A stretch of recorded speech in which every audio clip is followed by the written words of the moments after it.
All right, I'd like to call to order this meeting of the Urbana Park District Board of Commissioners on Tuesday, August 9th, 2022 at 7 p.m. The first order of business is remote attendance. I don't have any notification of remote attendance, so we can move on to item number 2, which is accept the agenda. I do think we have a suggestion for modifying the agenda to allow for Upland Design to present after public comment. So if anyone would like to make a motion. I move to adjust the order of the agenda to move new business item A to directly after public comment. Second. Okay, it's been moved and seconded. Any further discussion? All right, seeing none, we'll take a roll call vote, starting with Roger. Aye. Aye. Aye. Aye. Right, that passes. All right, moving on to agenda item number 3, public comment. Nope. Seeing none, we can move to, are the UPD, no UPD staff introductions? Okay. Then we can go ahead and move to new business with Upland Design. Great. I just wanted to start out with a brief introduction and turn over to staff if they have any more. Just really wanted to kind of let the board know how pleased we are to have been able to work with Upland Design on this project. Obviously, they've done a tremendous amount of work. The amount of input that we've received from the public just has been overwhelming. I think the number of design ideas, the revisions, the refinements that have sort of layered in with all the different groups, including UpDeck and the board, I think has really brought it to this spot tonight where we have a final plan. Certainly there could be opportunities for any adjustments if the board had any, but we're just really pleased. Some of our next steps are to, once we have that final design, we can then begin working with the fundraising committee that's gathered, kind of waiting for this and start mapping out our fundraising plans. As you know, the OSLAD grant is now available. We intend to make an application for supporting this project. So we'll have a final design that we can submit for that. And just really enjoyed working with Michelle and Maria and their whole team. And I think what we've seen at Blair Park and the work the playground has really brought a lot of people together. We can far exceed that. So with that, I'll turn it to staff if there's any other introduction. I think you summarized it well, Tim, so with that, yeah. Okay. Yeah. All right. Can I share? Yep, good to go. All right. Awesome. Let's do this. All right. Can you guys see that? Yes. All right. Thanks so much for having us here again tonight. And I just want to say the feeling of getting to work with Urbana is mutual, that we had a great time working on this project. And I just think it unfolded meeting after meeting to an amazing plan that we can't wait to see get built. So I'm going to go through, we'll do an agenda, the survey results, number 3, and then the playground components with a little bit of detail, and then the preliminary master plan. So there's about 46 slides, but feel free to stop me anytime and ask a question, because there's a lot going on this playground. So this is just a review quickly. We'll start with that 3 summary of the third time went out and asked for input. And this was a chance really for the community to give feedback on real designs. So we started out with actual themes. Each playground had its own theme.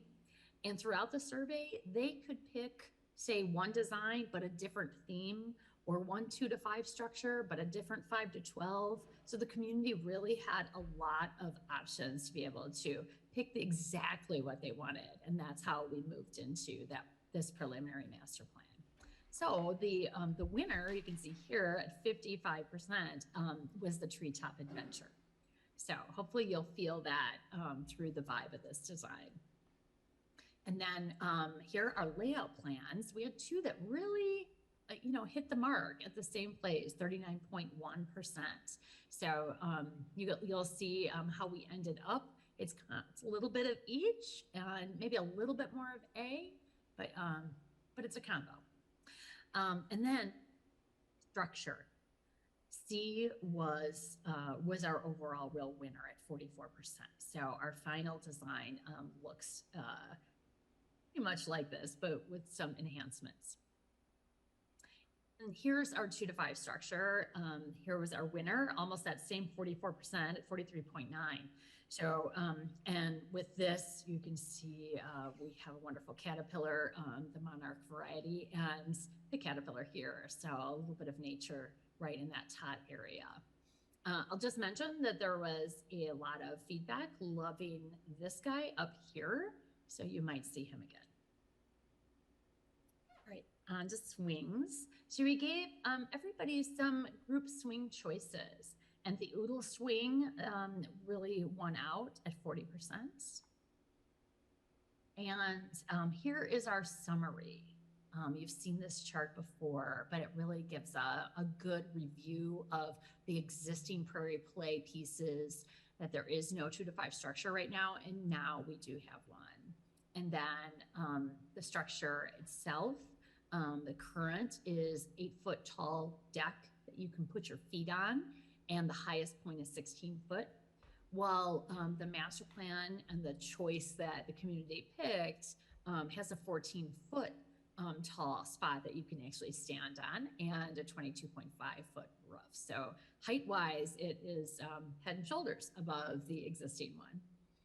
And then access to a ramp, access to the structure via ramp is not accessible right now, but we will have that, and to lots of other fun things on the structure. And then the swings, our new swing based on the votes and input is 1 oodle swing, so that nice group swing, 4 belts, 2 buckets, and 2 ADA swings. And we have a little bit of nature trail included. So here's just a reminder of that current layout. I'll just point out it is very, very all connected and in one piece, but without trails or walks within it. And currently, the fence around it precludes users from getting over to the shelter and restroom facility without having to go out of the playground. Okay, and this is a summary on some of the pieces. We have about 1,500 square foot of rubber surfacing. In a past, when people were looking at this, we were about 1,000, so we actually added some rubber surface to make it more accessible. But additionally, we have another 10,000 square feet of engineered wood fiber. We have a brand new fence that will be going between the parking lot and the playground, but it will have openings to be able to get to the restroom and the shelter. And then concrete walks and entry ramps throughout. Again, I said that direct access, and then we have a drainage system under the playground. Then we have a little bit of a nature trail. You can see this young lady here using it with some plantings. And finally, site furniture with picnic tables, benches, bike racks, and litter receptacles. So just a reminder again, these were kind of our 2 layouts that were most favored. And here's our final.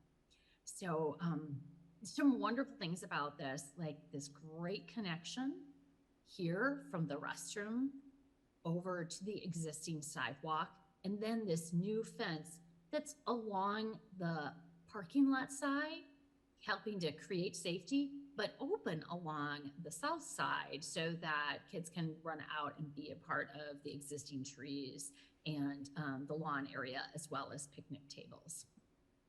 At this entry here and here, we have a vine tunnel, so it goes over the top and has vines growing on it. And then you can see this kind of an entry here where we have sculpture and donor recognition area. And then I'm going to go through each of these pieces in the slides that are coming. But I just want to point out one of the really neat things about this latest design is, and we had a lot of good input from Updeck on this, was being able to really go throughout the playground in a really accessible way with this concrete walk, and be able to go up and get onto the structure right from within the playground. So you can walk in here and take a set of stairs. But if you have mobility issues, it's, the stairs aren't so easy. And this allows you to really be in the playground and at the same time getting to access the structure. So that's one of the fun added pieces that really got changed from up deck input. Let's see, what else? 2 to 5, just want to point that out. 5 to 12 over here with the oodle swing, and then our big swing area here, and our zip line over here. So really these pods of play that are going on for kids to be able to access. This is our little nature area right here and here. And then these are the vine tunnels you see with a little bit of landscaping at those entry points. So it really feels like you're being welcomed into the playground. Right, so our northwest corner here is where we have a double zip line. The neat thing about the zip line is that it has both a fully accessible seat with a harness. So if you have mobility issues or core strength, this gives you a full support to be able to zip along with any other kid, because right next to it is the companion one for kids that might want to sit on the disc or stand. You can see this young lady's getting ready to jump. So you can make it as adventuresome as you want, but also there's a really great little bit enclosed option, and they can race each other. Right, so on to independent play and spinning. This guy here is the Omni Spinner, and you can see it's kind of like our old-time merry-go-round, but with places for kids to sit. And then they can hold on right here and be able to spin and go fast. And then we also have 3 other spinners over here, and you can see there's 2 chill spinners. Again, full back support. You can be able to push your friend or spin yourself. And then a saddle spinner, which kind of takes up that, that skill set a little bit higher because it doesn't have your back support. So lots of options. We have 2 shade sails here and here, each of them a 12 by 12 with seating underneath. And that seating could be, it's shown as a picnic table, it could also be benches. And here's our swing zone. So we pulled those swings, you'll see, kind of away from some of the other use zones so you don't run through the swing zone when you're going to get onto a structure. But it's also kind of that place at the end that you can go and be like, okay, I'm going to the swings, and you have a nice good walk or run over to it. All right, and this is our reminder slide that this was the guy everybody voted on, at least our highest. And going all the way back to our very first survey, this was the top choice. So this structure is very much in line with what we saw from the very beginning of public input. So this is what we saw public survey number 2. And then when we got to 3, we let them actually look at this, develop just a little bit further, and with color options. A little review. So that's a 22.5 foot high roof up here. And then our deck is at 14 foot here. And that's about the existing deck down here at 18. The other neat thing is this has a pretty cool net structure, which we gave everybody an extra choice in survey number 3 on what that would be. All right, so let's look at the final structure. Again, there's number 2.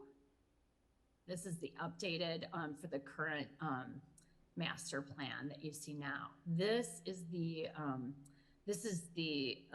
climbing structure that was actually chosen in our last survey that people wanted. And part of the reason, I think, is that the play was different than anything else that is in the park system. So how's this structure built? I'm going to just dive a little bit deeper into its inner workings. If we pull away all of the play features, you see this is what you get inside. And kids get to climb up from one deck to another inside. And it's a really fun kind of adventure, but it also has 3 different levels besides the minor levels inside. So a lot of play value. And then these pieces, whether it's a climber or a slide, are added on these 3 decks on the side. And then onto that, additional pieces like this here get added on as lookout points, and also they have fun panels and climbers. You can see all the ropes inside here with climber pieces. And there's a roof up on top. So when you're inside the structure, you'll see there's these fun panels. And these 5 panels are all the ones that are actually on our structure. The down on the farm, the garage, game room, observatory, and mission control, which is the one that you see right here. So there's a lot of little sensory play, things you can touch, and just building on the imagination of what that structure could be. And here's that big, the big structure. The other thing that that we wanted to add as we've been building on the playground is more ground level play. So these are additional pieces that were added onto the structure. The wheel, the bongos, some gadgets, and a climb through tunnel at the ground level. And then also some overhead climbing. The structure was missing monkey bars. And we can't build a structure without monkey bars. So we have actually 2 sets here, the one in the round, and then the curved ones here that connect on to all of these pods and climbers. And then this slide here was also added so that we had additional activities here, as well as these 3 panels were added at the at this level where the decks are accessible to everyone. And so we have additional sensory play, music. So it has some fun balls, kind of almost marbly. And then this is a sound panel that actually the animals make sounds. So there you go. That is the whole guy there, ground level, all accessible by wheelchair, and then our climbing in the treetop structure. Here's the other view. So you're, from an ADA standpoint, you're at the 4-foot height when you're in on those decks that you can get to by wheelchair or mobility device. Here's gives you a good, these were the 2 larger climber choices that were given. And the capacity up here you can see. I think this one just, it won out easily because there was just, seemed like so much more adventure things you could do. All right, so now onto the tot area. Again, this middle one was our biggest choice, and then our turtle. So this is what we got, and that's our structure right there. We'll look at that in a second, but there's our spring ride, turtle, the cozy dome, and our caterpillar right here. So this is all our 2 to 5. One of the other requests that came through as we were developing the playground was to make sure the 2 to 5-year-olds were closer to the restroom.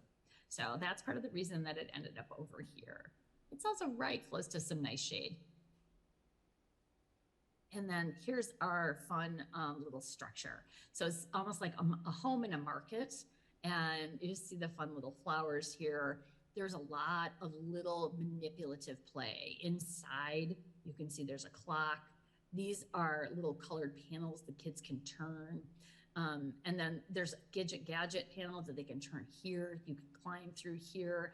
It really has a lot of different little pieces for the kids to explore, as well as having a slide, a set of stairs, a climb through tunnel. So they have some of that gross motor.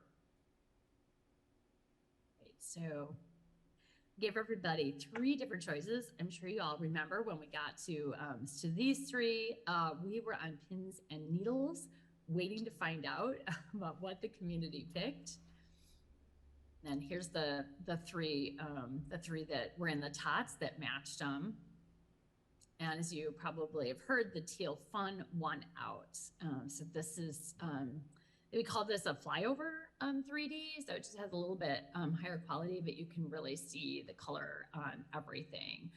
The gray is that backdrop color that is actually some of the wire, as well as the panels that you walk on. But also our roller slide has the gray on it. And then we build on that with the colors of the blues, the teals, and pops of other colors. And brown, a little bit of a treehouse. here's our opposite side view. So these guys up here, these slides, you're at that 14-foot height when you go down them. And that's part of the reason that they're tunnel slides, because that makes them safer. And one other thing I'll point out, these guys here are just discouraging kids from climbing on the outside of the actual slide structure.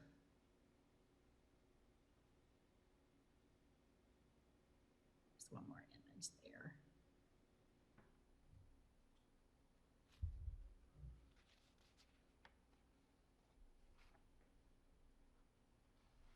And this is our multi-view, so you can kind of see the 2 to 5 and how those colors tie in. There's lots of pops of color, but it has a good tot feel to it. Okay, that is our overall master plan. Oh, guys, we're super quiet. Are there questions?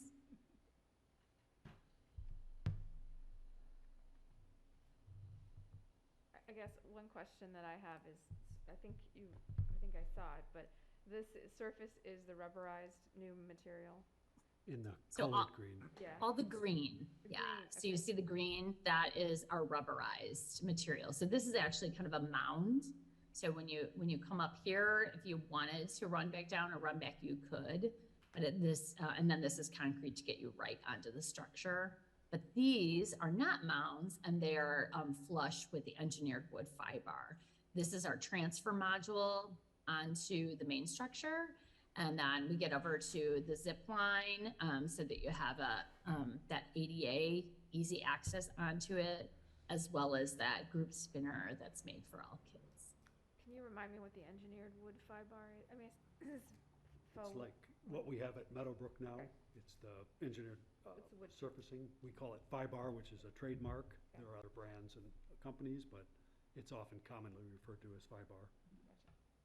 It was in our final UpDeck review meeting when several members, Sarah Rope in particular, was looking at this from an accessibility standpoint and made some suggestions on where to focus our efforts with the port in place. And I think the end result is much improved. We also modified the ramp up to the main structure to make it more accessible. Also, it has kind of built-in informal seating along that edge, on that curve where the rock is. So you have sort of, yes, where Michelle is.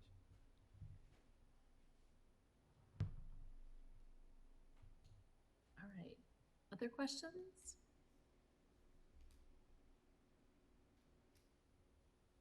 Is it what you expected the community to choose?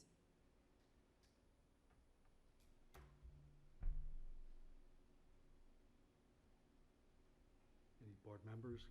I think the staff's had our chance. Certainly, this is your opportunity. I mean, I think it looks fantastic. I'm very excited about this final plan. I think I said in the last meeting that all the suggestions from UpDeck being put into place is fantastic. So I'm very excited. I think that the footprint is also nice. That was something we were concerned about, I think, because the current footprint is large. So I don't know how this compares to the current footprint, but it looks like it's significant. I think that was one of the concerns, so. Did you hear both of those, Michelle? Yeah, we did not lose any square foot of play. we can solidly say that. We did add concrete pathways throughout, which really makes it more usable for kids with special needs or parents that have mobility issues, and even for navigating. Sometimes it's hard to navigate when you're a young person and you're just trying to figure out the world. So using the pathway system, I think it's able to navigate, and that adds a layer of exploration, comfort, and ease of use to the site that isn't there right now, besides being still this really big play area. Plus you added play area by increasing the number of decks and the height, and I think that's a real positive. And can we just talk about also just shade? Are the trees that look like they're not quite all there, new trees, existing plantings? Yeah, so these guys in here are new trees that don't exist that we're adding really to the interior of the playground to try to create more shade over time. But the trees that you see, a little bit darker trees on the outside here, are all existing trees that we're saving in place. And we've really adjusted the playground to make sure that we're doing a good job saving those trees. So the ones that are kind of transparent by the picnic tables and the nature to the south a little bit, are those new then? Yes, Got it. those are the new ones. But they're Mhm. probably a species that gets a little bit bigger based on their canopy? Oh, right. Well, we haven't actually picked the species yet, but the idea is that they would be shade trees so that they are going to provide that canopy over time. We didn't want to show them too big because A, when they go in, they won't be big, and B, it would be harder to see the playground. So, So I guess if I'm gonna nitpick a little bit, the only thing that, I know that was talked about, but I don't really see represented is, spaces for walking bikes.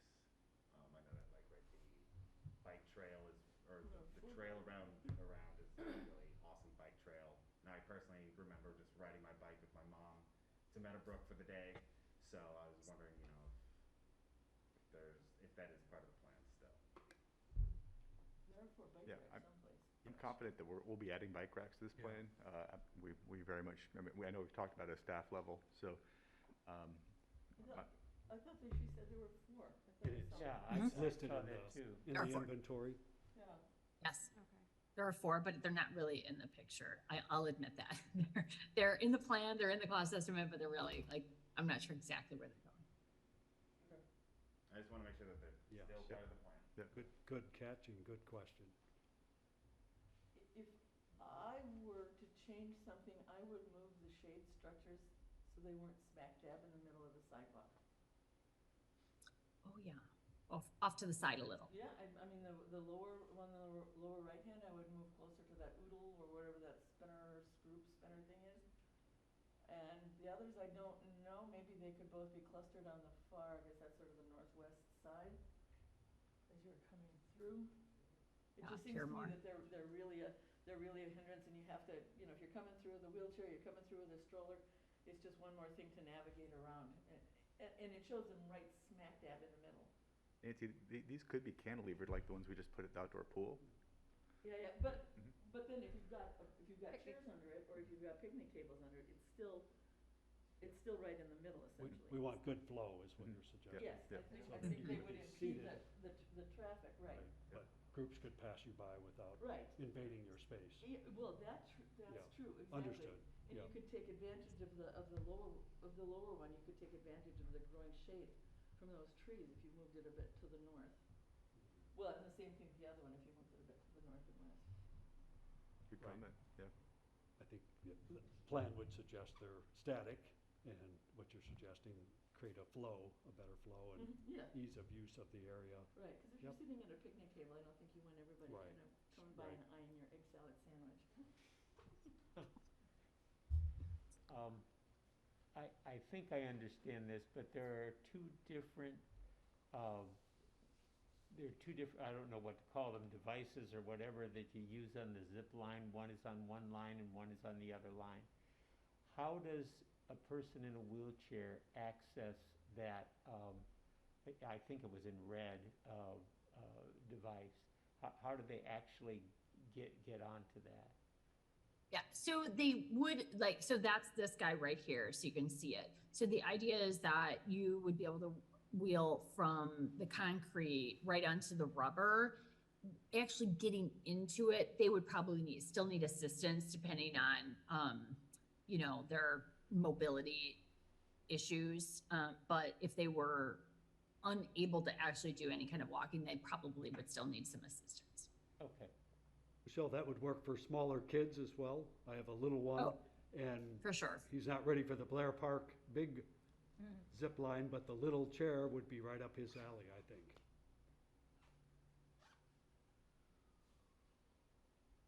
Michelle, you probably Yeah. mentioned it, but I just want to point out again that the pavilion, we're calling for an upgrade. We also have a mural wall called out. This is one of the components we want to include in our OSLID application. That pavilion's served admirably over, the past couple decades, but it's definitely time for a refresh. And the mural wall would be where? Well, we're kind of working on that. You can see the shelter on the left there.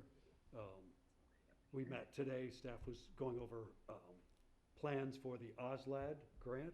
We certainly talked about a lot of other additional things, what we could add.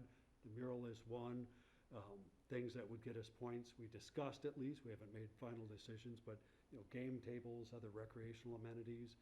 We discussed the possibility of any sort of electronic additions that we know are popular at Blair. So we're fine tuning, and those are things that would also help us get more points for the grant. So we're trying to play the grant, add the things that get us more points, create recreational value, but not necessarily add to cost, just adding wholesale, oh, let's add this or that.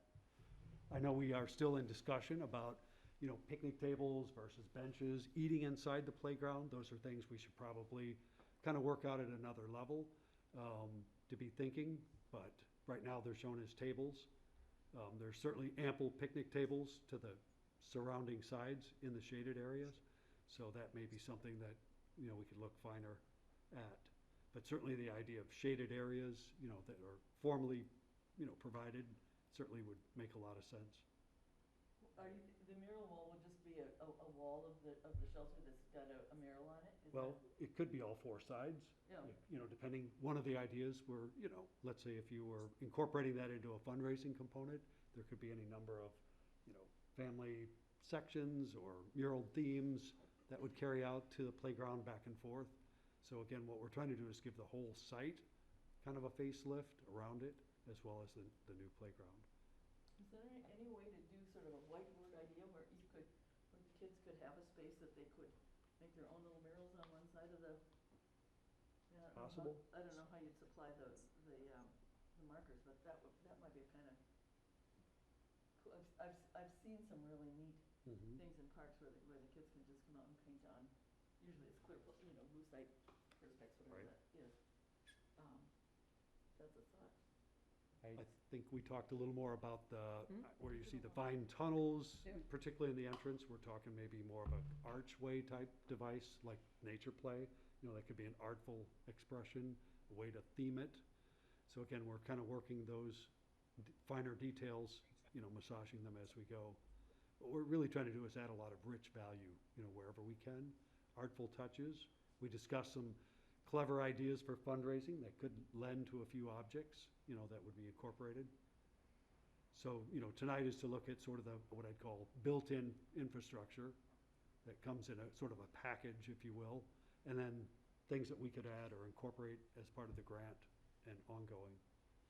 I suppose it would be cost prohibitive to move the water and sewer lines lower to be able to make that a 12-month playground. I mean, we've discussed, that in the past, different ways to, Yeah, kind of create a year-round type Yes. facility. I think it, essentially would involve heating, you're talking about the restroom structure yeah, itself. yeah. That's something we could always consider in the future. Right now, we don't offer it as amenity due to, cost and other sort of concerns of, what's going on in the winter. But certainly those are things you could consider. It definitely would add to the cost and the operating costs, you'd be heating a structure, The only reason why I mention that is that I have seen kids playing there at times when the restrooms are closed, and young children in particular are somewhat frightened by using right? The portable right. toilets, so. Yeah, it's probably an ongoing challenge in the parks world of how do you, create and afford and support year-round amenities without substitutions, that'll make do, in that off-season. So I think, we're always looking for new models and new ways, to offer that. We do get a lot less visitorship, in the wintertime, so you kind of Absolutely. have to factor, that into it. You could go to great expense of offering a heated and still not serve that many people. So we kind of think of that part as seasonal. Certainly the playground's open, year-round, so access is no problem. But kind of providing heated indoor restrooms is probably the next level, you know, for the district. Would the restrooms themselves have to be heated, or can you have it, you know, no heat but enough, or enough heat just to keep the water in the pipes from freezing? You know, I think you would need to have, hope I'm answering the question, adequate heat so you don't have to worry about any failures or pipe freezing or, you know, any Right. near situations. So yeah, they'd have to be kept at a reasonable, but could they be kept at less than your home restroom temperature? Well, if you kept them Possibly. at 55, that would be enough to keep the water Right. from freezing, I would think. You know, things that I always worry about is a door getting left open or propped open, or, you know, somebody's living inside of it now because it's, you know, providing year-round heat. So those things you'd have to accept or overcome in a way. So we're kind of still at the seasonal, you know, model. But we understand, you know, obviously if we had a visitor center or some other reason to build a building, that's probably a better, more efficient way to offer that. Okay. Just threw it out there.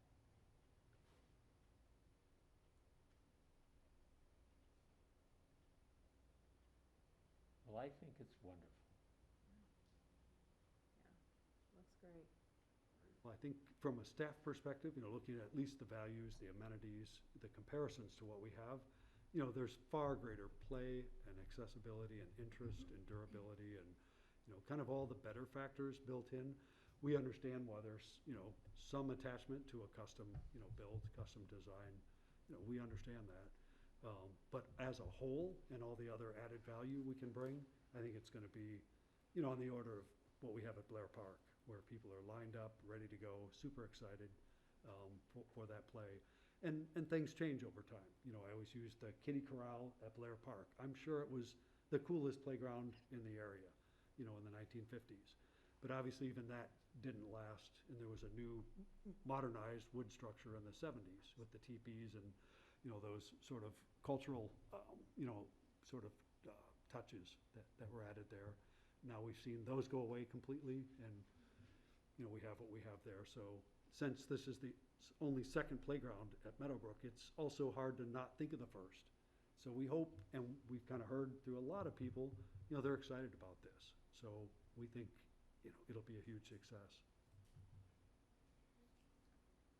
The main internal wall, that climbing wall that Michelle showed, that's pretty innovative. In fact, when we wanted to do reference checks on it, there were only a handful of them in the country that we could get information on. So it's a pretty new concept, and the ones that we talked to, the kids just love it. So Tim mentioned custom. I mean, it's not exactly custom, but it's pretty darn close, and we have the comfort of knowing it's been well vetted through, you know, ASTM standards and accessibility. Right. And this actual design, this layout, these pieces together, this has never been done. So it is a unique, you know, one-of-a-kind design.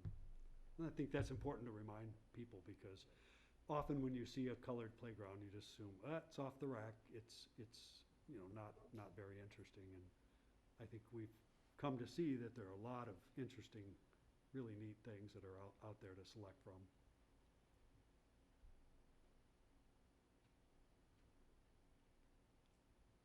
Again, I think, you know, we're looking at areas where will accessible parking be? How do we, you know, kind of treat the front? What sort of landscape treatments? Other things, interpretive, we discussed today, you know, that might get us points on the grant, you know, to tell a little more about that site or the history, depending on how grand or how simple, you know, the information could be. So we're still exploring those opportunities. I think we thought of a number of really clever and interesting fundraising ideas that would add value to the playground.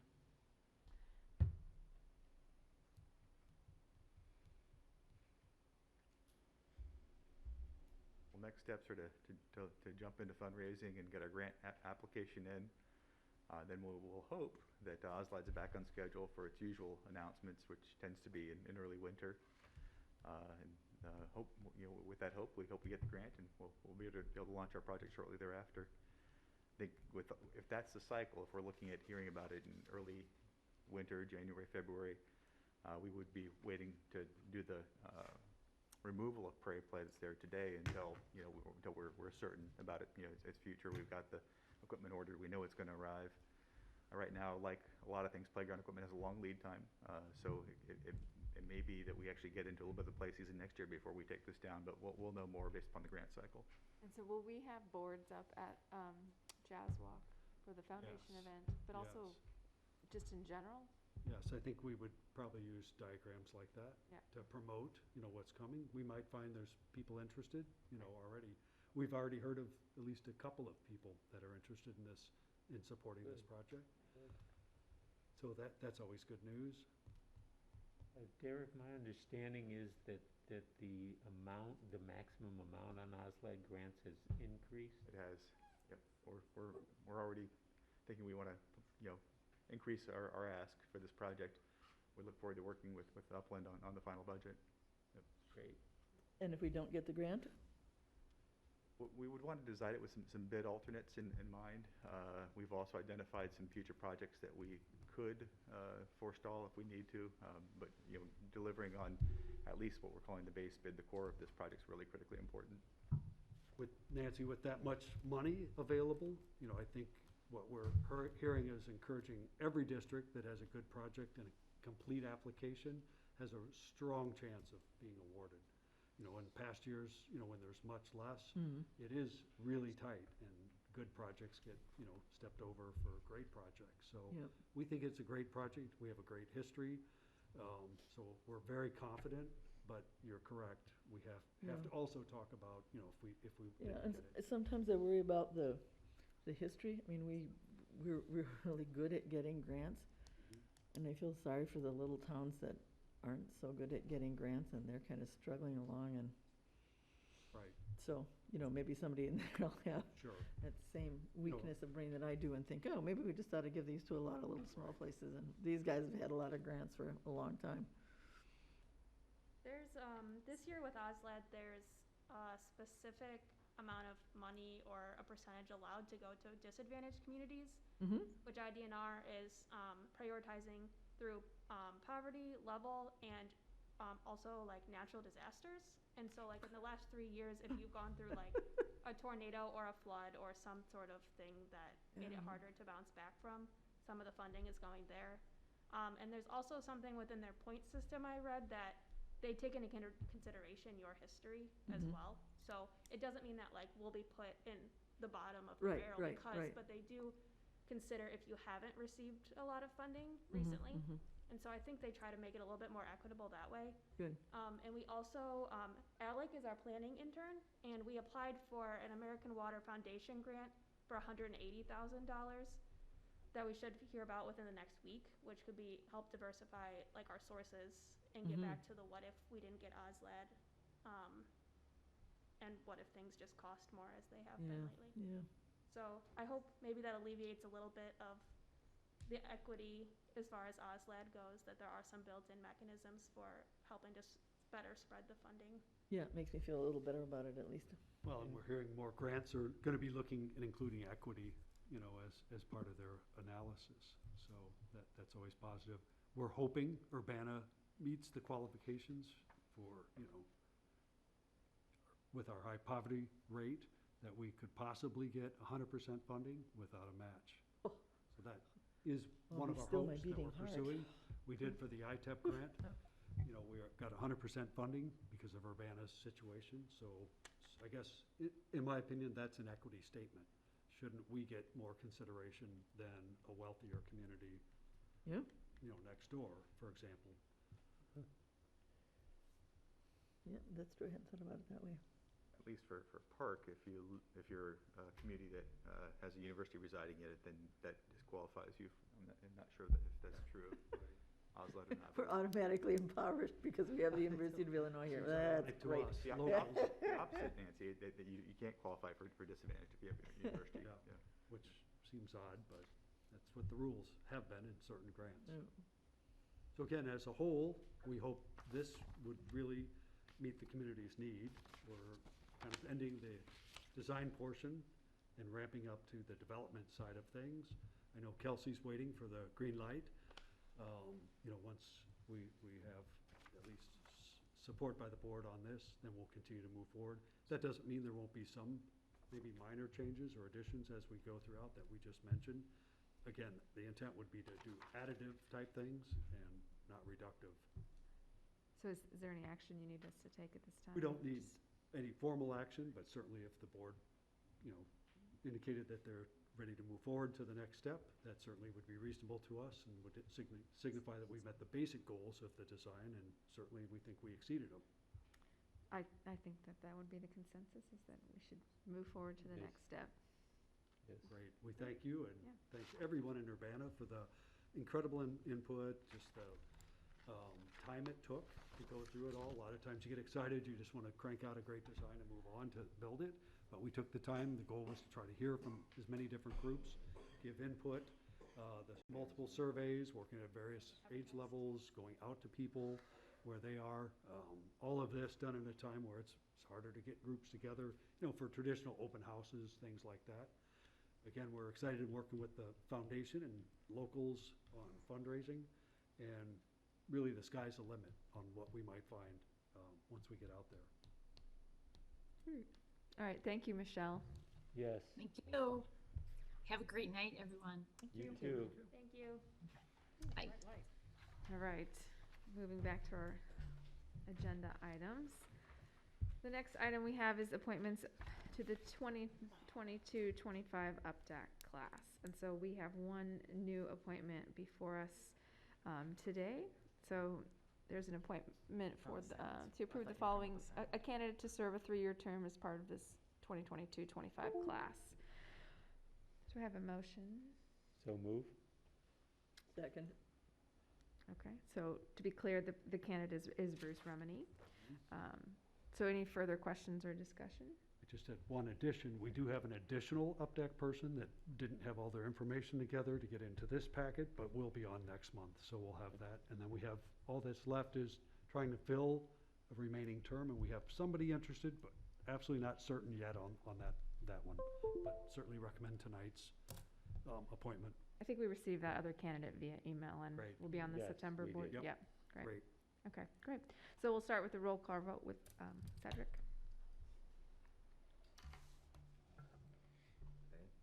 Okay, I, aye. Aye. All right, motion. I do passed. have a question. I wasn't asked to contact any UPDAC nominees. Were other people asked to? We've moved away from having the But, I mean, board but do that's what it says here. Yeah. It says board members were asked to contact UPDAC nominees. Oh, Maybe an old note. I'll check with Paula. Yeah, If yeah. we because carried that's- over something from the past, but as you know, we've kind of moved, one, mostly to UPDAC, nominating other, Yeah, people in yeah. the community. No, I Um, think we're doing but it a better way, but I there- just thought I was missing There are something here. cases Gotcha. where there might be a need for a call from Yeah, more yeah. clarification, more information, any sort of Sure. follow-up. So we can finesse that Yeah. information. Yeah, but that's just, so that's not correct.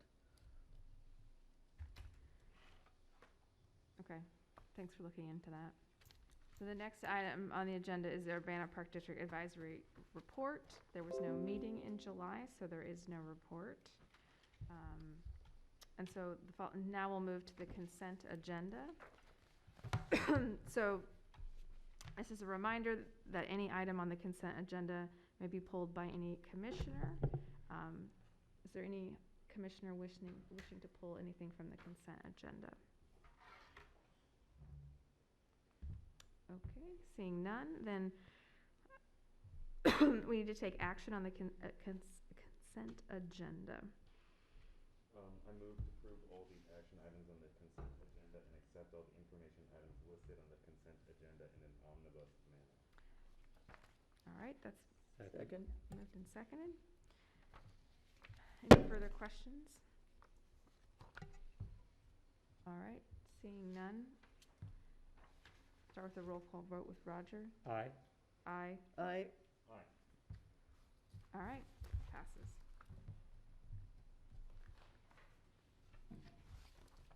And moving on to reports.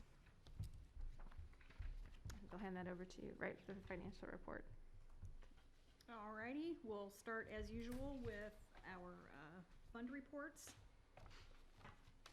Page 1, Sum 1, all funds excluding capital improvements. Revenues, for July, 5,223,000. Expenditures, 2,513,000. That nets out to a surplus after 3 months, meaning there was an excess of revenues over expenditures of $2,711,000.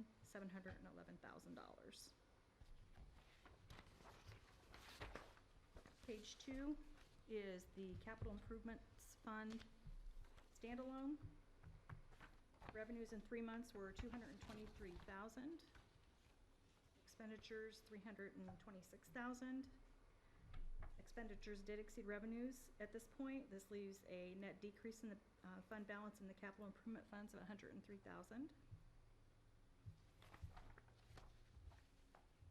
Page 3 is our sum 3. This is an all funds district-wide. You'll notice at the very bottom, our fund balance for all funds, $16,461,423.26.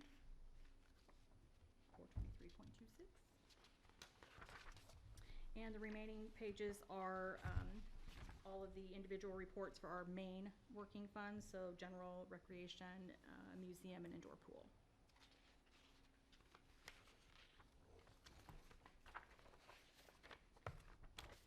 Moving to the second group of financials, which is the treasurer's report. This is the report of the amount of cash we have in the district. It's a snapshot. It's as of July 31st of 2022. All 25 funds are listed on page 1, where cash invested for a grand total for July of $19,923,828.61. Page 2, top section lists the amounts that we have invested in interest-bearing accounts. Of that $19,900,000 previously mentioned, $16,336,000 is out in investments. We are at a varying range of rates from as low as 0.3 to as high as 3.3%. The bottom section lists our interfund loans. If you guys will recall, we did loan from recreation to the indoor pool as we needed to satisfy some expenses before we received the school district share. We did receive that school district share, and that interfund loan has been returned to the rec department, rec fund. And then page 3 is the final section of the treasurer's report. This lists all of our disbursements. Vendor payments match the accounts payable in the consent agenda earlier mentioned, and total disbursements of funds for July were $1,056,000. And just as a side note, this was a 3 payroll pay period, and also we have started receiver tax monies. You'll notice that Special Rec, CU Special Rec was paid their $128,000 that we had collected out of tax monies moved on to them. I present to you the treasurer's report for approval. I move we accept the treasurer's report for audit. All right, that's been moved and seconded. Any further? All right, we'll do a roll call vote, starting with Cedric. Aye. Aye. Aye. Aye. All right, capital budget report. Okay, and capital budget report. Again, as a reminder, the line items that are marked with an asterisk are symbolized areas of where we have new activity. During July, we did have one more April posting as well. We'll start with the first report, which is the 2019A alternate revenue bonds. And we had one payment, one expenditure out of that to fair for $10,176. The 2022 budget expenditures, we had $1,300 in memorial plaques and $2,500 in hazard tree projects in the items of chemicals and tools. 2021 budget. This is where we saw a posting to April under hardscapes and fencing. We had 2 invoices from MSA for a total of $20,000. So that did go to April. The rest of these go to July. So the construction crew projects, $78 for some lumber. 2 more MSA July invoices were paid for $4,697. Phillips Rec roof repair, central roofing, we paid $17,800. Outdoor learning pavilion, we paid ratio $11,500. Under the Capitol Park, Crystal Lake Park improvements, we paid $6,235 to ILM for water treatment, lake treatments. And last section under contingency, we paid $1,984 to iZone for interpreted signage. And the remaining budgets, although they have amounts, no activity in July. I'll turn it over to Andy and Derek. Sure. With health and wellness facility, I think at our last board meeting, I'd mentioned that we were anticipating on getting the next round of budget estimates any day. And we did receive that soon after the board meeting, which had an estimate of approximately $800,000 over on our construction budget target. And so when we start putting in our soft costs and FF&E, we're probably closer to 1.7 to $2.2 million over currently on total budget. So internally, we've been starting to look through some of those soft cost FF&E items and refining that budget to kind of get it more accurate and kind of identify some of those cost-saving things that we've been holding as a placeholder previously, but now can start to refine that FF&E to get it whittled down a little bit more. And Thursday, we're actually meeting with Farnsworth in the afternoon as well to kind of do a meeting to touch base and see kind of remaining items they need from us, any other questions we may have before we start moving into, I'd say we're probably around 90% right now in construction documents. And then as part of that, CORE has actually done some analysis on value engineering for the facility as well. So I expect that we'll be presented with some options for potential cost savings as well that we can review as a team at that time. Updeck Learning Pavilion, next week you'll start to see activity out by the Nature Center. For the first week, it's probably going to be more locating utilities and then starting to put in their locations for the parking lot paths and where the pavilion will ultimately go. They'll begin doing site work first, so you'll see, I think actually what they're planning on doing first is the path work. Probably the first one will be the one that goes towards the Nature Center, and then start getting into the concrete work associated with the parking lot, and then the path that will go to the northeast towards the playscape. And the pavilion itself isn't actually scheduled to be delivered until early October. So they'll have a month and a half of site work and preparing for that prefabricated pavilion structure. And then that's in October, then all the other work associated with the structure itself would be able to begin. So they wouldn't worry about the trucks driving over the new paths and crunching them up when they're putting the pavilion up? No, they'll should be able to access through, they'll have a construction access that's separate. Ah, okay.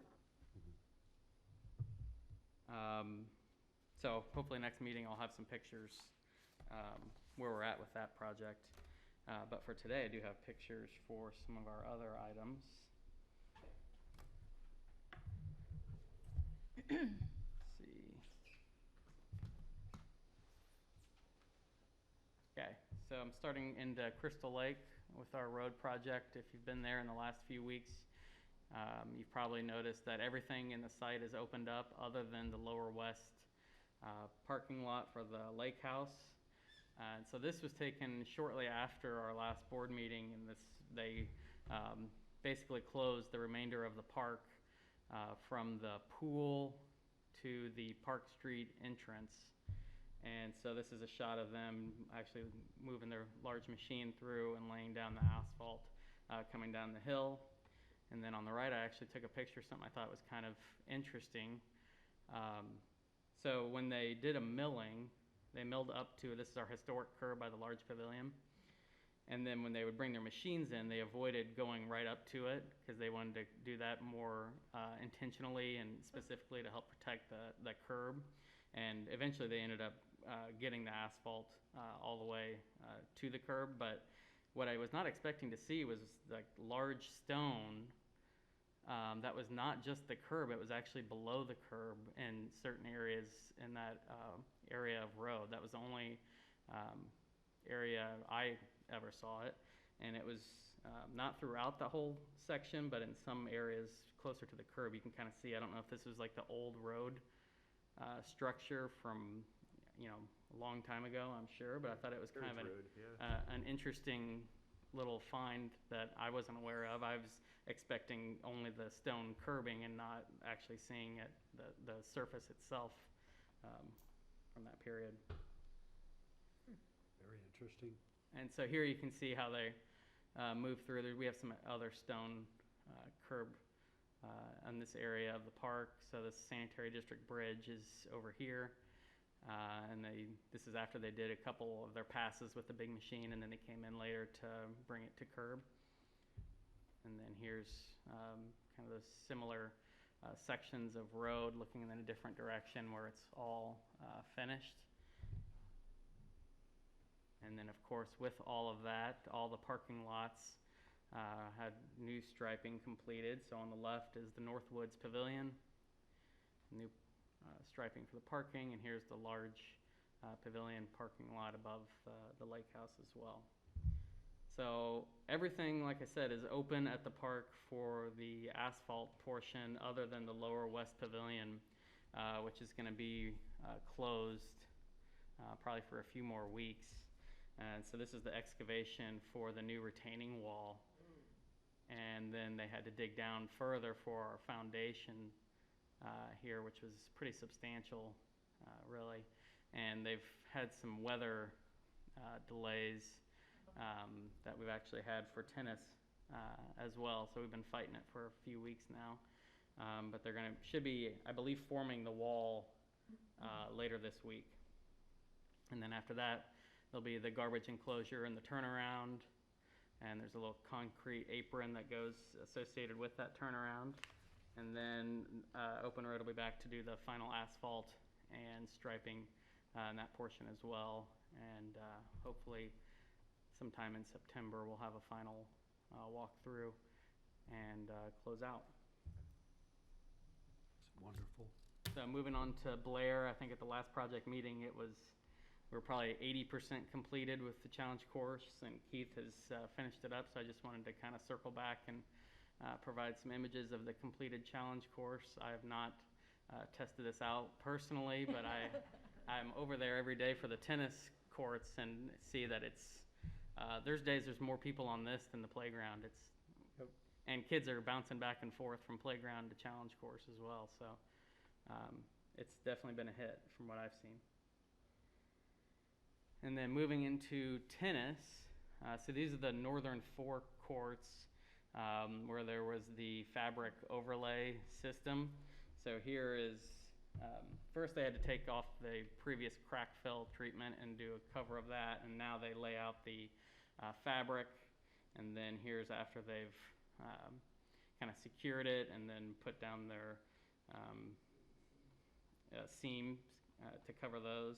So you can see how that lays out throughout the court, and they worked around the existing tennis net standards. They actually repainted those for us black, which I think was a good choice, and I was appreciative that they asked to do that. And then so now moving on, we're still in the northern four courts.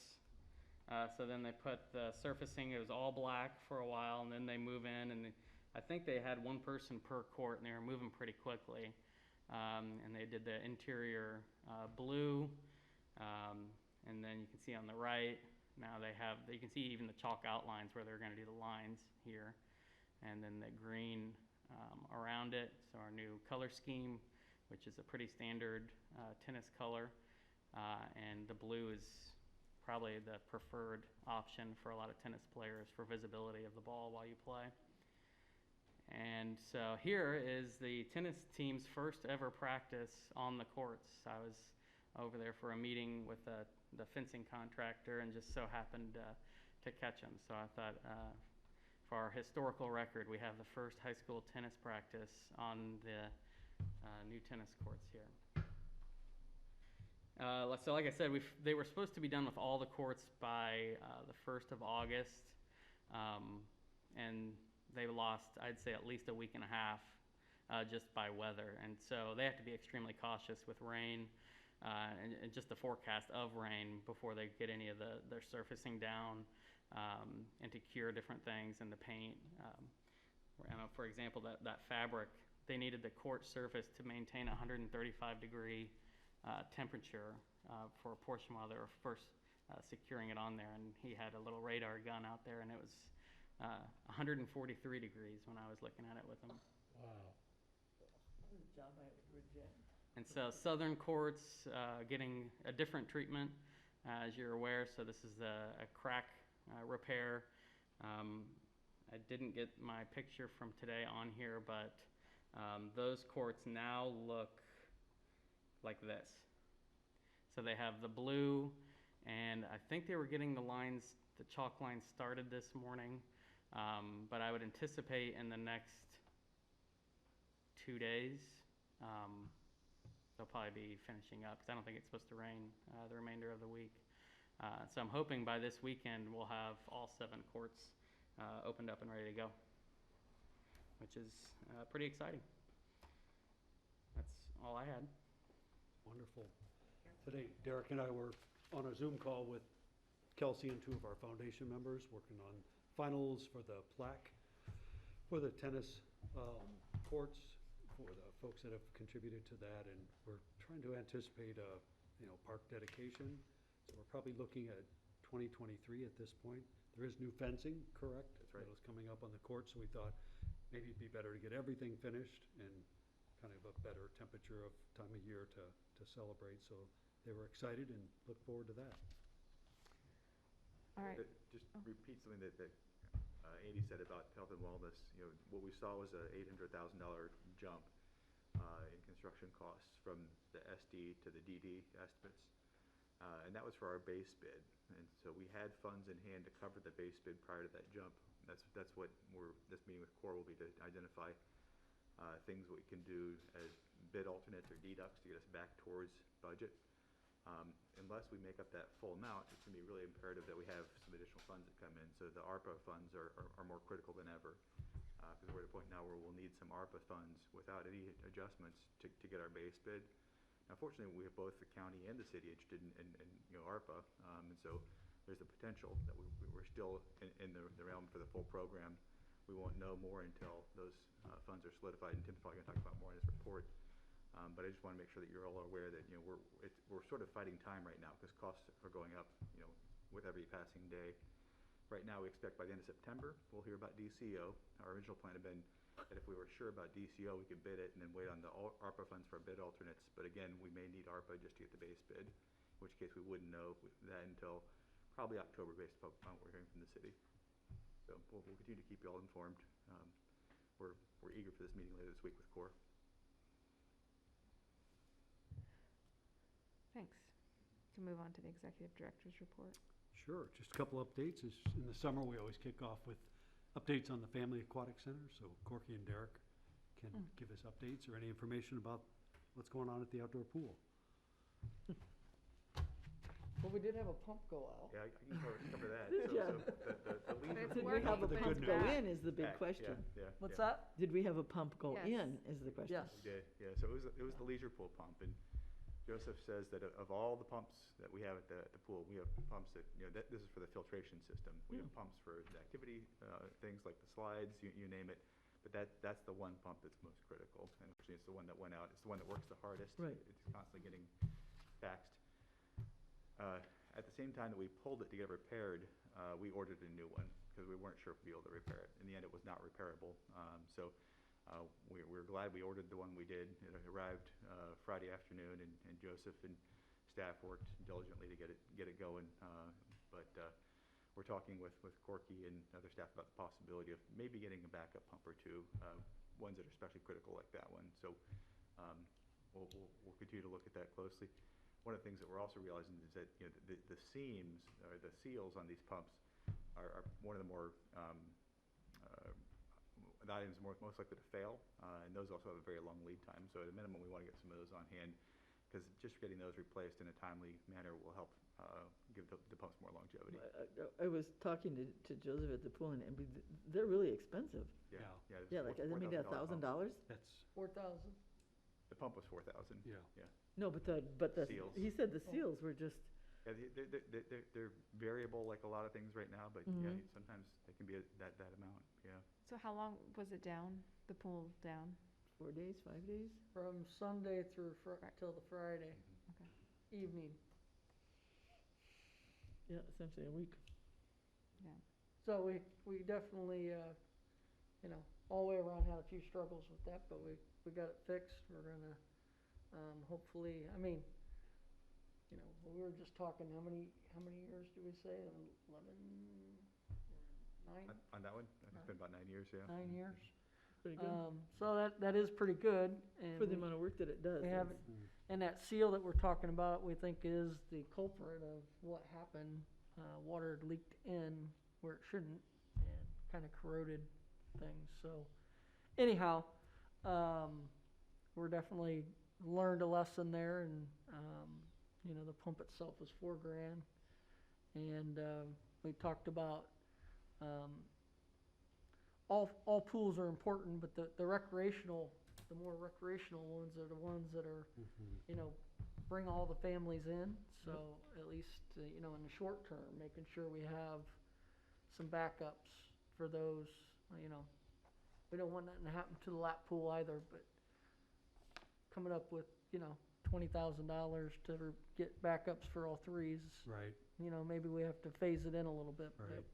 Because Um, common sense would say you need them, just get them. But certainly the cost, and that is, Right. we have had the same discussions at the indoor aquatic center, and we've, you know, found ways, but Right, and it's costly. we're coming to the end of the pool season, so it's not quite as Right. imperative to have those backups, because we don't have that much time left, Right. sadly. Certainly going forward, makes some sense if we could swing it.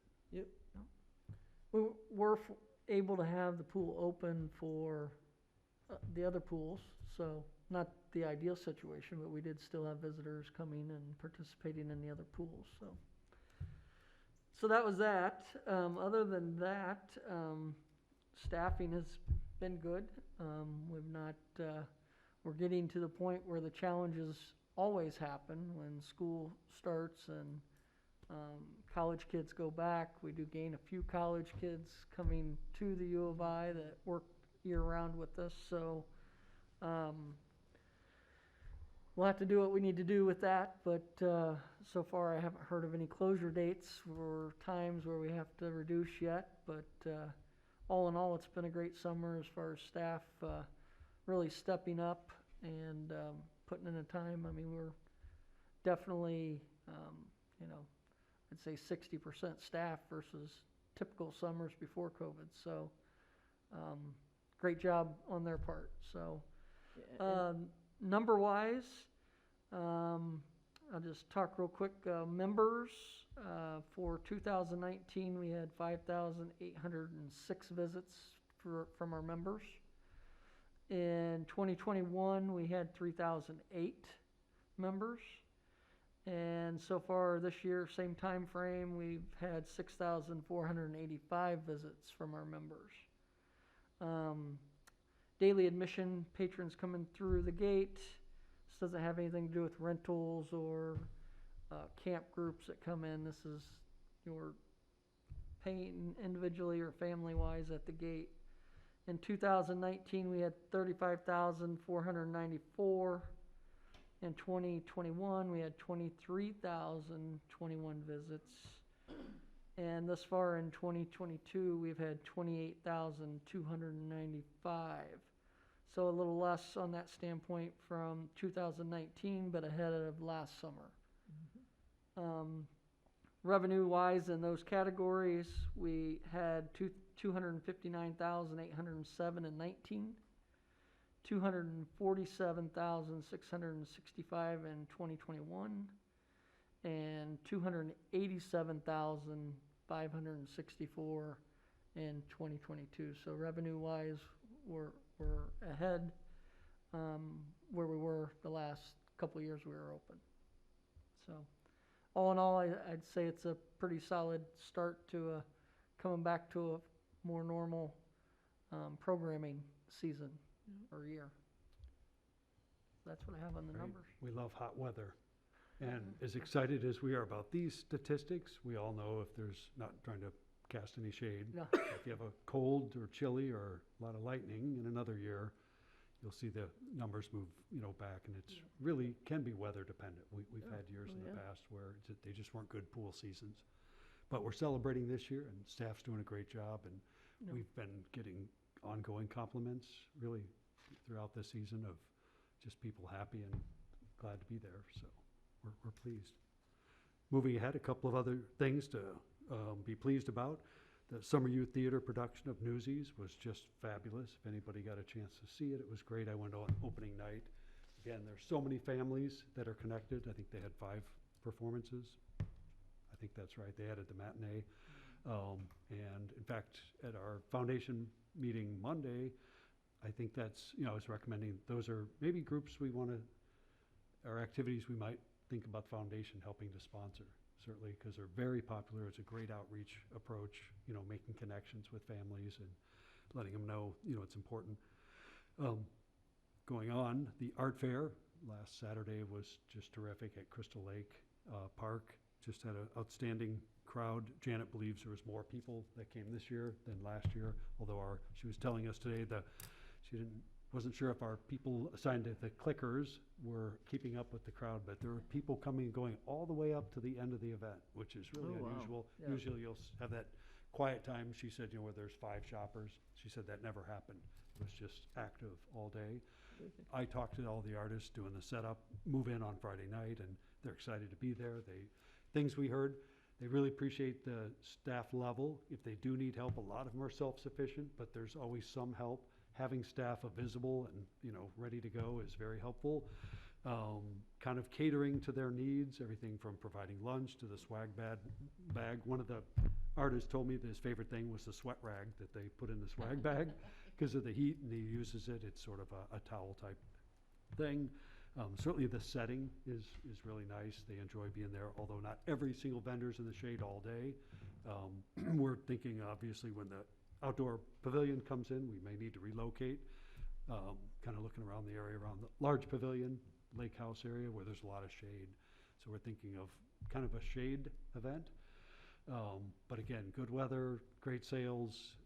The artists made money, so that's critical. And, with that situation, if Urbana's continuing to support that, they'll be more than happy to be there, and we'll continue that success.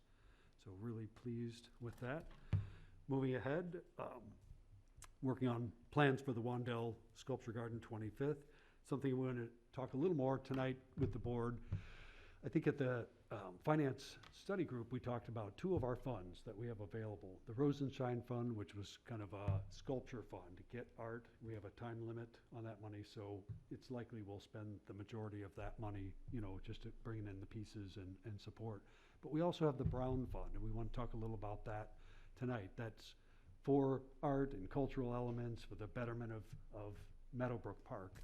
I think in the gift agreement, it was recommended that the interest be used, but the board could approve other spending as needed. So a couple of things we're thinking about and that we talked with the study group on is we are putting a budget together. We went over the draft of that today. We'd like to bring that back and make recommendations on which funds that we spend out of. There are a few items that we think are long-term elements that would really add to the value of Meadowbrook Park. Smaller things like portable bases for sculptures, so if we get a piece, we don't have to hassle with getting somebody to set up a form, pour it, whether we do it or hire somebody. That's just an extra cost and an extra step. So if we could pre-make some of them, and again, there may be the occasional piece that needs its own pre-pour due to size or detail, but it will just make our operation more efficient.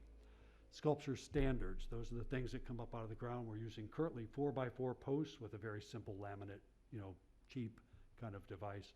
We'd like to move to the, core 10 steel or rusted steel look, have appropriate signage and QR codes so people could get more information.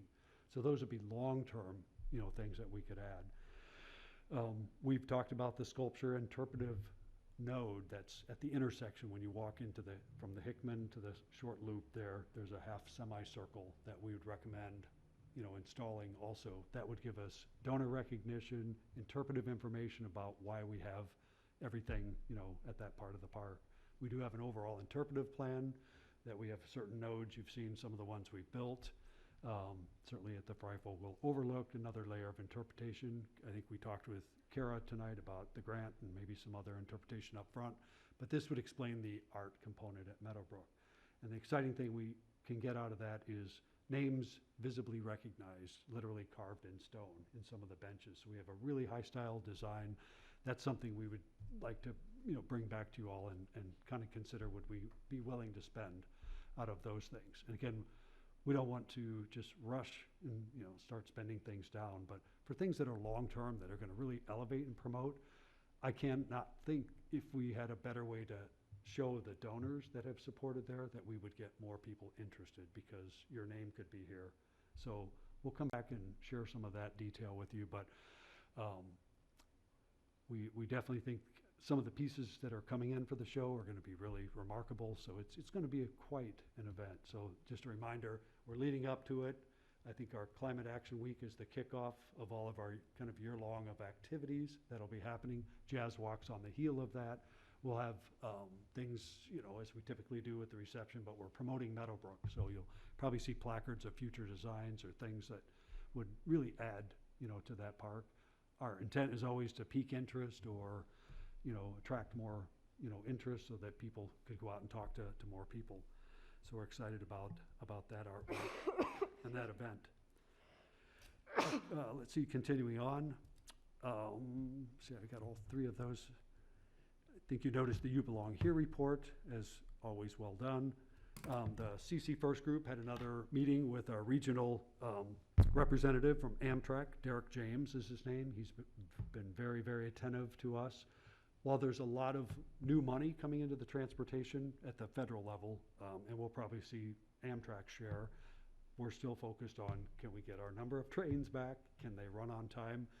I think the information that Derek shared with us is they're doing a much better job of on-time trains. And I think by better, if you're in the 80% mark, that's like a pretty high level across the Amtrak, offerings. We're down, this past year, pretty low performance.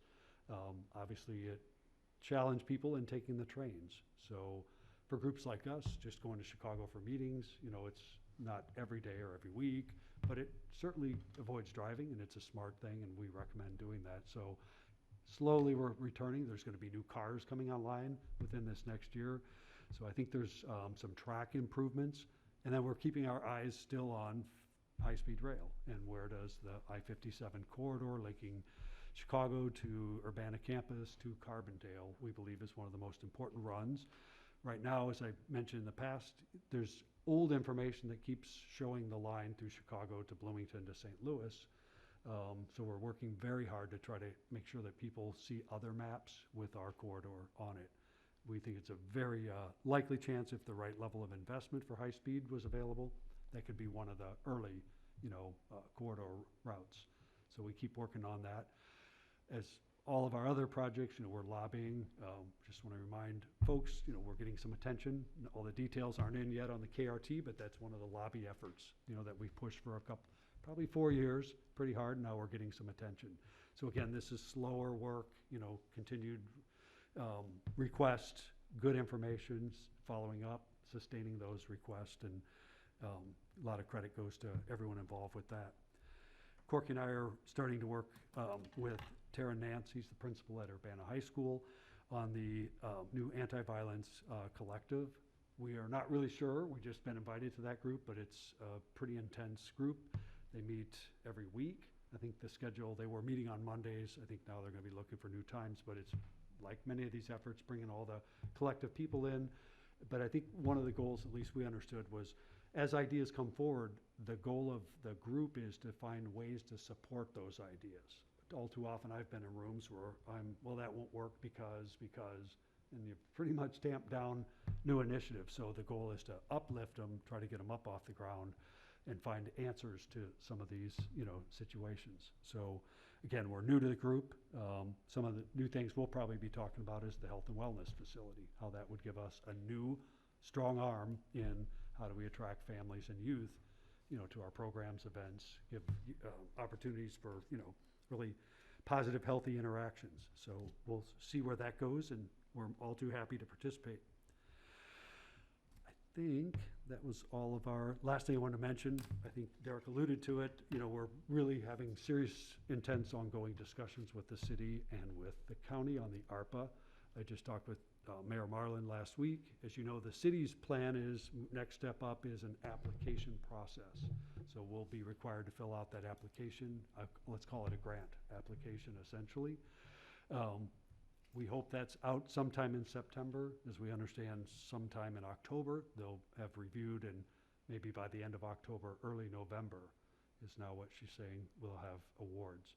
At the same time, we're trying to attract the county support, and it's a little bit different organization. There's a community violence task force that's charged with managing about $4 million worth of ARPA funds. That's the request we've made. Obviously, they're trying to provide those funds and make commitments. They're now looking at the 2023 year's commitments. So we're really trying to bring these two ends together. And I think the basic idea is the county board would like to see what level the city is going to support. And they're not going to make any announcements or commitments. We were trying to encourage the county, at least the task force, to commit or to announce as a way to encourage Urbana, to follow suit. We can't make that happen. I think they're going to wait and see what sort of level. So in talking with the mayor on Friday, she encouraged us to make that application, and I continued to implore, we have about a $3.5 million gap in the full program. Certainly you could consider building less, but, kind of looking at how Brookings functions right now, that would indicate we need the full program. So she's probably our biggest supporter and an allied agency that's really working hard to, encourage the city to support that. Obviously, it'll be city council voting and probably based on the application. We do think we have high chances because all of our values seem to align with the core areas the city's identified with. So, it's according to what the mayor continues to say, it's one-time money. We need long-term investments that continue to return. And this is the kind of facility investment that would guarantee that. So that's the message we need. That's the track we're on, and we're going to ride that until it comes together. Our challenge, though, is bidding the project, trying to get it advantageous times of the year as we're coming up, as Derek's, probably getting ready. We still have to get the DCO straightened out, but that's on track and in the chute. So ideally, if things could come together this fall, we keep saying that, we're just not in control of that situation. So we encourage and cajole and always look, for opportunities. I think Corky and staff may be attending the next county board meeting just to provide an update on where we are with our cost gap and continue to thank them as a partner. There's, people working behind the scenes on our behalf, trying to make that happen. We discuss it with the Urbana Parks Foundation. I think there's a willingness to do more outreach, call people, connect when the time is right.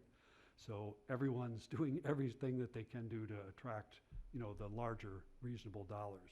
Staff was talking, wouldn't make a lot of sense for us to try to dive back into personal fundraising, both the mixed message, the time it would take, sort of rekindling the energy. I think there was serious discussion, though, about if we had a gap at the end. I think everyone felt that might be a time you'd have more success if we only need who could help us.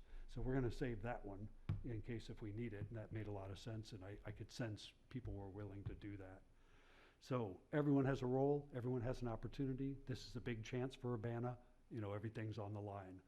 I continue to say if we can't get the support, we can't be a player in reducing violence, creating positive opportunities and lifestyle for youth and families at the level that we may need to.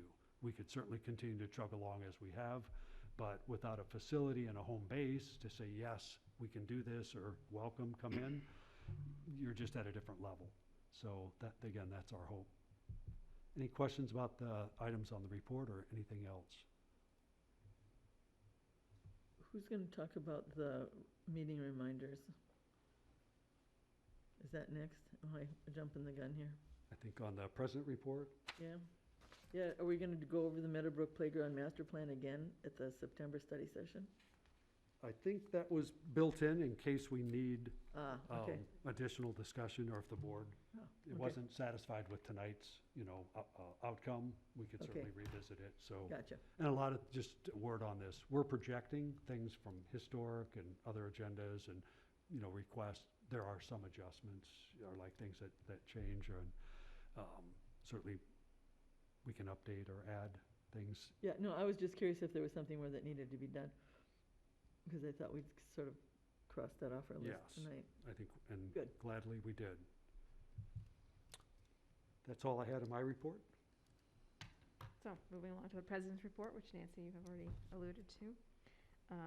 Some upcoming dates and dates for our calendars. August 16th is a just financial well-being activity. August 20th, free Zumba in the park. September 1st, rules of the road. And then September 9th is the jazz walk, and the foundation has an event ahead of time. Hopefully you received your Yeah, starting. cards in the mail. Starting at 4 o'clock, I believe. Okay. Yeah. Ukulele workshop, Sunday morning bird walks. Are you involved in that? Yeah, Roger? they start, On the 18th of September? no, they start on the 4th. Does it say the 18th? Yep. Well, it just, yeah. Yeah, no, they start on the 4th and go all the way through October. Every Sunday in September and October. And then I think this is a new event, an Yes.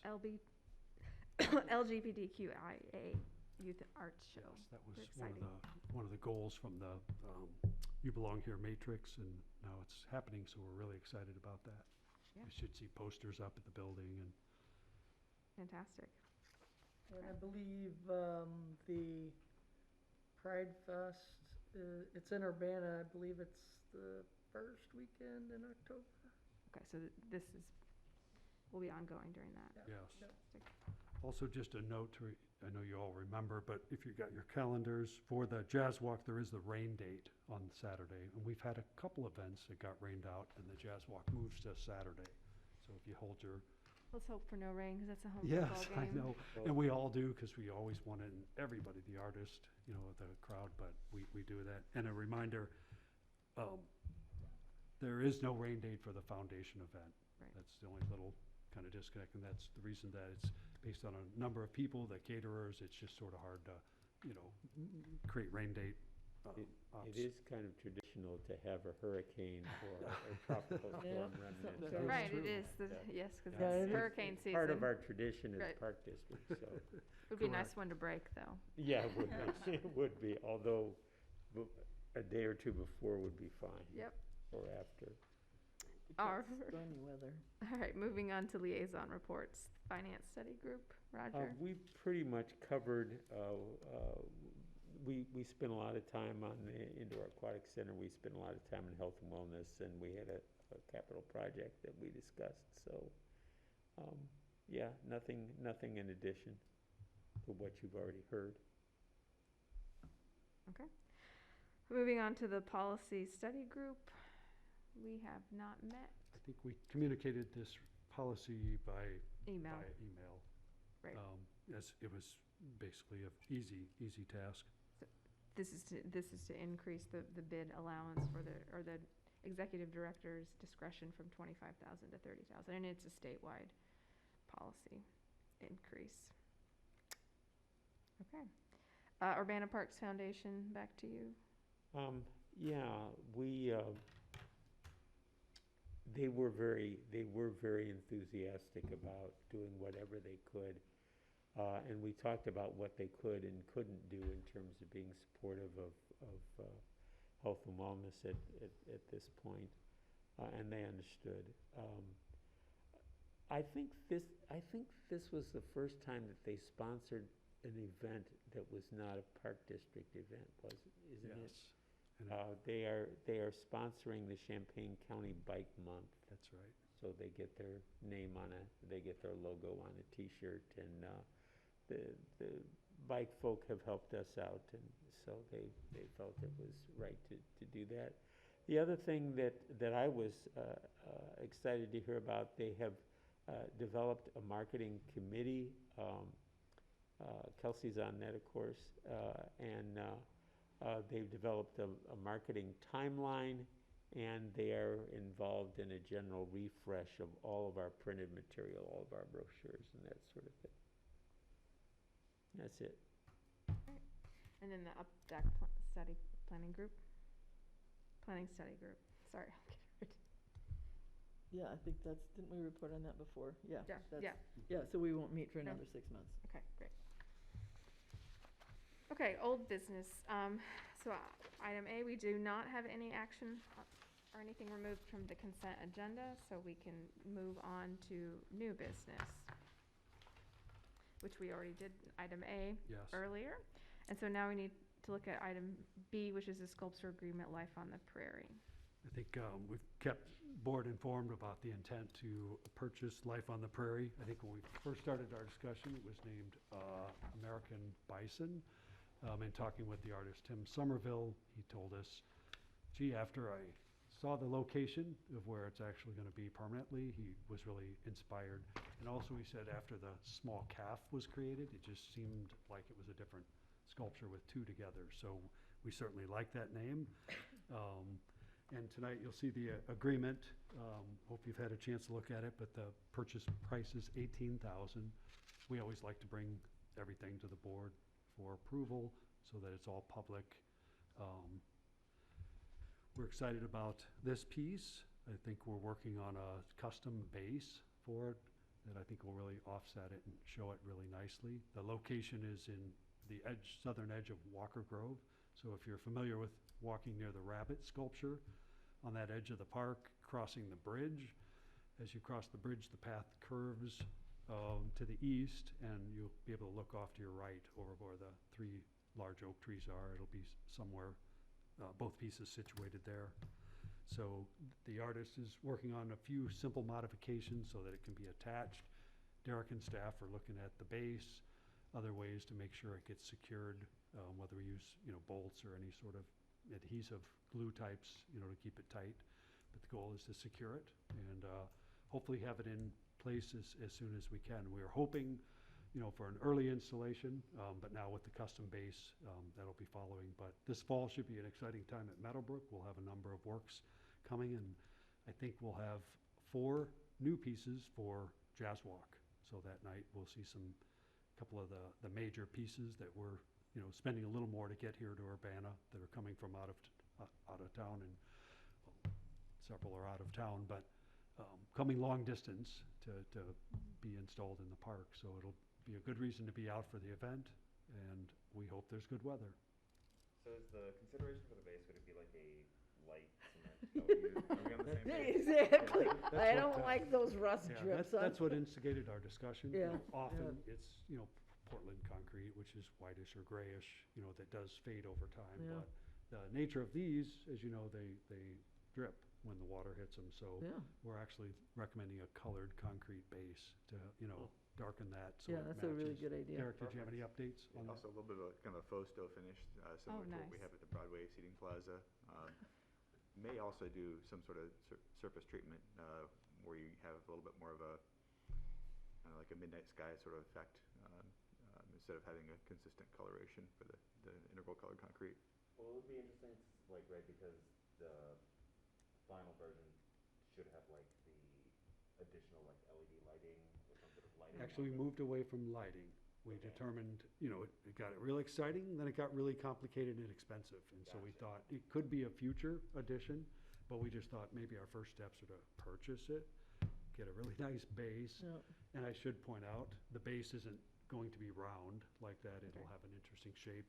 In fact, Tim Somerville brought a neat rock in that we modeled, and Derek's and staff are going to try to get the contractors to fabricate it in a fashion like that that's a little more custom and natural looking. I did the same thing in my shower because we have so much iron in our water. Right. The whole shower is kind of rust colored, so you can't tell exactly where it comes and goes. And while I like it, or an artist might notice it. I think your casual visitor, they're probably drawn to the stain as much as they are the art, so. Right, yeah, so hopefully I we'll- think that's a really great idea to not have it on something, Right. so. Just Obviously. over- Go ahead, Roger. Do you need a motion to Yeah. approve, or do? Yes, we do. Okay. I move that we approve the sculpture agreement for Life on the Prairie. Second. It's been moved and seconded. Any further discussion? All right, seeing none, do a roll call vote, starting with Cedric. Aye. Right, Aye. Aye. Passes.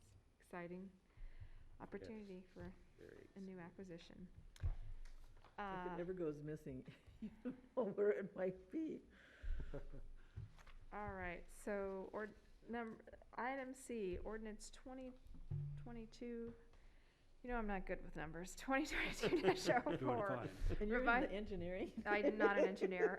Revising Chapter 5 of the Board Policy Manual. All right.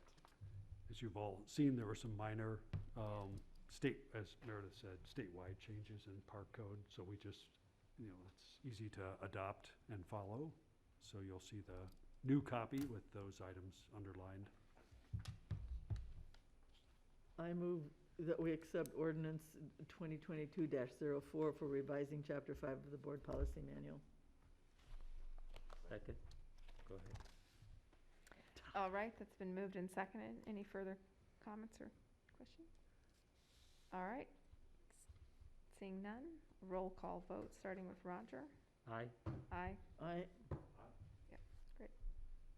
Motion passes. All right. Item D, selection of a UPD Board of Commissioners to serve as a representative to the UIAC Matrix team. Little background on that. As you know, we're working ahead of time to get a new agreement. So we're excited about that. We'll start in September, but we thought let's kind of get some, the directors and the superintendent and a board member to work on this. And I think when I spoke to Michael about it, he said he certainly is available, but he wanted to have a full discussion. If anybody on the board would like to serve, he would certainly, be just fine with that. If there was no one or preference for him to do it, he said he's available and willing, but he certainly wanted it to be a board discussion and have an open agenda item. I would like to do it. Seems like you're Would you? the resident pool person, so. The one who's dripping wet more days of the week than not.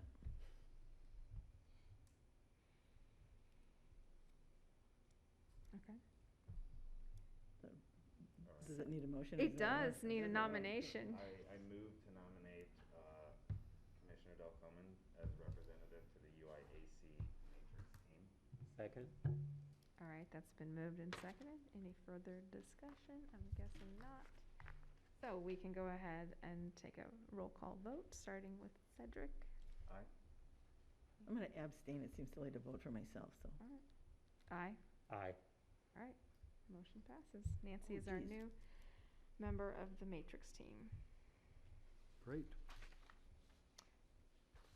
In that general area, I'm wondering if it would not be a good idea for us to have sort of a community meeting. I've been hearing some of the stories that have been floating around the community, and we're not looking real good.